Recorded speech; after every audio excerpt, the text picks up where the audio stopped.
দুইবার জন্ম না হওয়া পর্যন্ত মানুষ ইমানদার হয় না। প্রথম জন্ম জন্মদাতা পিতা এবং মায়ের দ্বারা, সেটা হলো দেহের জন্ম। দ্বিতীয় জন্ম মুর্শিদের দ্বারা, ও হলো ইমানের জন্ম। ইমানের পিতার সংস্পর্শে না গেলে অন্তরে ইমান প্রবেশ করার কোনো সুযোগ নেই। যেমন পিতার সংস্পর্শে মা না গেলে কোনোদিন মা সন্তান হতে পারবে না, পাবে? ওই রকম ইমানদার মুর্শিদের সংস্পর্শে না গেলে মোমেন হওয়ার কোনো সুযোগ নাই। যারা জানে তারা বিপদগামী। পরিষ্কার না? পরিষ্কার না? এবং মুর্শিদের কাছে যাওয়ার শর্ত হিসেবেই আদম থেকে শুরু করে মহান রব্বুল আলামিন 1,24,000 নবী মতামত হয়ে 2,24,000 নবী রাসূল পাঠাইছেন। ওনাদের কাজই ছিল মানুষের অন্তরে, মানুষের হৃদয়ে ইমানের বীজ বপন করে দেওয়া।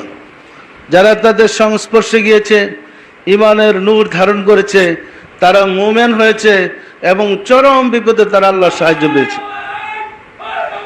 আর যারা তাদের সহবতে যায় নাই, অন্তরে ইমানের নূর জ্বালাইতে পারে নাই, তারা ধ্বংস হয়েছে, নিশ্চিহ্ন হয়ে গেছে।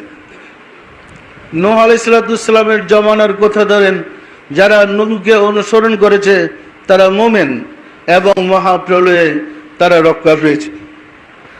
আর যখন নূহকে অনুসরণ করে নাই, এমনকি তার উরুসে জন্মগ্রহণ করা সত্ত্বেও ছেলে শুদ্ধ ধ্বংস হয়ে গেছে। পরিষ্কার না? পরিষ্কার না? তাহলে ইমানের নূর হৃদয়ে ধারণ করে ইমানের সন্তান হইতে হবে, মুমিন হইতে হবে। মুমিন না হলে আল্লাহর সাহায্য পাওয়া যায় না।